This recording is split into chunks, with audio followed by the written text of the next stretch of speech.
Imagine this. You are in a system design interview. And the interviewer asks, design Instagram's photo storage system. You start with the basics. But then they hit you with the scale. Instagram stores over 100 billion photos. How do you handle that? Most candidates struggle. But today, you won't be one of them. We're breaking down exactly how Instagram manages this colossal challenge. Let that sink in for a moment. 100 billion photos. That's not just a lot of data. It's an engineering marvel. It represents countless memories, moments, and memes, all accessible at lightning speed. Anywhere in the world. Building a system to handle this requires incredible foresight and a deep understanding of distributed systems. It's a testament to incredible architectural choices. And it's not just about storage. Instagram users upload an astonishing number of new photos and videos every single day. We're talking about massive write throughput, constantly adding to that growing pile of visual content. This daily influx, coupled with billions of reads, creates a unique set of demands that traditional systems simply cannot meet. We need something designed for extreme scale. So, what are the fundamental things Instagram needs to do? First, the functional requirements. Users must be able to upload photos and videos seamlessly. They need to download or view their own content and browse their feeds instantly. Managing profiles, editing posts, and searching for specific content are also core features. These are the basic interactions that users expect from a social media platform. But the real challenge lies in the non-functional requirements. Instagram absolutely demands high availability. If the service is down, users can't post or view, and frustration grows. Low latency is crucial. No one wants to wait for their feed to load. Durability means photos are never lost. Ever. Scalability is non-negotiable, given the constant growth. And all of this must be achieved with a keen eye on cost efficiency. Because operating at this scale can be astronomically expensive. These requirements translate into some significant design constraints. We are dealing with an average image size that, when multiplied by billions, becomes petabytes of data. There's a massive read-to-write ratio, meaning many more people view photos than upload them. Data growth is continuous and exponential. And let's not forget content moderation. Ensuring what gets stored aligns with community guidelines is a huge undertaking. Let's start by looking at the high-level architecture for photo uploads. When a user uploads a photo from their client device, it first hits a load balancer, which distributes the request to various web servers. These servers then communicate with an API gateway, which handles authentication and rate limiting. The actual image data is then passed to an image processing service. This service is critical, and it does a lot of heavy lifting. Finally, the processed images are stored in a highly durable object storage solution, like Amazon S3. Now, for the read part, which is even more critical due to the high read-to-write ratio. When a user wants to view a photo, their client first tries to retrieve it from a content delivery network, or CDN. If it's cached there, it's delivered almost instantly. If not, the request goes through the load balancer to the web servers. These servers query a database for the photo's metadata, things like its location and storage, owner, and associated data. Once the metadata is retrieved, the actual image is pulled from object storage and delivered back to the user, potentially via the CDN again. But here is what most candidates miss when designing a system at Instagram scale. The distinction between object storage and traditional file systems is key. Object storage is not your typical file system. It's designed to store vast amounts of unstructured data as objects each with a unique identifier and metadata.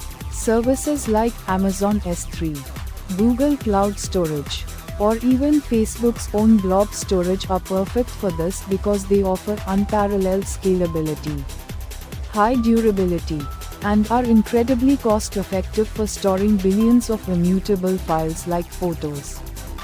Once an image is uploaded, it's not just stored as is. The image processing service performs several crucial tasks. It creates multiple versions of the image in different sizes, thumbnails, medium, and high resolution, to optimize delivery for various devices and network conditions. This processing is often asynchronous, meaning the user doesn't have to wait for all versions to be ready before their upload completes. It might also add watermarks, extract metadata, and prepares images for optimal CDN integration. Now, let's talk about where the metadata for all these photos lives. Should we use SQL databases like MySQL, or NoSQL solutions like Cassandra?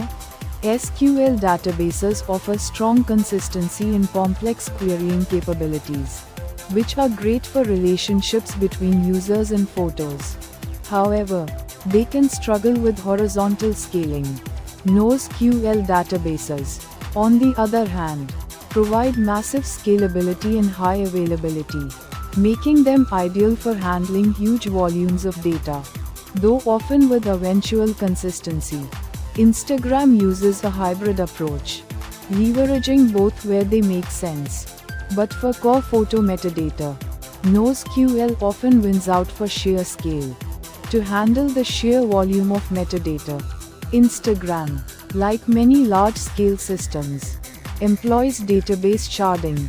Sharding is the process of distributing a single logical dataset across multiple database instances. Think of it like dividing a giant library into smaller, more manageable sections, each on a different flow or in a different building. This allows for horizontal scaling, where you add more machines to increase capacity, enabling parallel processing and storage that's impossible with a single monolithic database. Choosing the right sharding strategy is critical. You could shard by user ID, placing all of a user's photos on a specific set of database shards. This makes retrieving a user's entire profile fast. You could shard by time, useful for rapidly accessing recent content. Or, you could shard by photo ID, which requires a way to generate unique IDs and map them to shards. Consistent hashing is another advanced technique that distributes data evenly and minimizes data movement when scaling. And what exactly is this metadata? For each photo, the database stores critical information. This includes a unique photo ID, the user ID of the uploader, the timestamp of when it was uploaded, potentially location data, and crucially, an access control list defining who can view the photo. It also holds descriptive information like tags and captions, which are essential for search and discovery. This structured data, while small compared to the image itself, needs to be incredibly performant to query. To visualize sharding, let's look at a scaled metadata architecture. Instead of one giant database, we have multiple DB shards. The client request goes through a load balancer and app servers. These app servers don't know which shard holds the data. They query a shard manager, which acts as a routing layer, mapping photo IDs or user IDs to the correct database shard. This allows each shard to handle a smaller, more manageable subset of the total data, dramatically increasing overall capacity and throughput. Optimizing RED performance is paramount for an app like Instagram. Beyond sharding, several strategies are employed. CDN caching is indispensable, delivering images from locations physically closer to the user. Caching metadata in fast in-memory stores like Redis drastically reduces database lookups. Read replicas of the database can handle many concurrent read requests without impacting pay. Primary write database. And breaking down services into microservices for specific data types further distributes the load and improves responsiveness. A content delivery network, or CDN, is a globally distributed network of proxy servers in their data centers. When you request an image, the CDN serves it from the closest geographical point, known as an edge location. This significantly reduces latency because the data travels a shorter distance. It also offloads traffic from your origin servers, making your system more robust and efficient.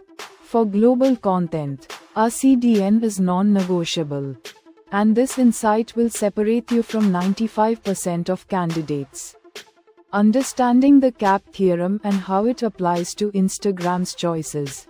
The CAP theorem states that a distributed system can only guarantee 2 out of 3. Consistency, availability, and partition tolerance. For a social media feed, Instagram often prioritizes availability and partition tolerance over strong consistency. This means your feed might be eventually consistent, but it will always load. However, for critical data like user profiles or payment information, strong consistency might be preferred, showcasing the need for different trade-offs in different parts of the system. Let's recap the core principles for storing billions of images. First, object storage is king for raw image files. It provides the durability, scalability, and cost efficiency needed at this scale. Second, asynchronous processing for uploads allows for a smooth user experience while complex operations, like resizing, happen in the background.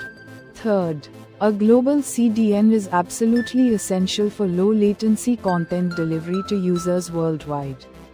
These 3 elements form the backbone of a successful image storage system. When it comes to metadata and overall system scaling, remember these points. Database sharding is non-negotiable for horizontal scaling of your metadata store. Breaking down a massive problem into smaller, manageable chunks. Caching at multiple layers, both for images in CDNs and for metadata in in-memory stores, is critical for RED performance. Finally, a hybrid database approach, leveraging the strengths of both SQL and NoSQL databases for different data types, offers the most flexibility and resilience. Ultimately, system design is not about finding a single perfect solution. It's about making informed choices and understanding the inherent trade-offs. There's no one-size-fits-all answer. You must analyze the requirements, constraints, and operational realities to justify your design decisions, especially when balancing consistency, availability, and cost. This is what truly separates an average design from an exceptional one. If you found this deep dive valuable, hit that like button, leave a comment with your thoughts, and subscribe for more in-depth system design breakdowns. Let's continue mastering system design together. Thanks for watching.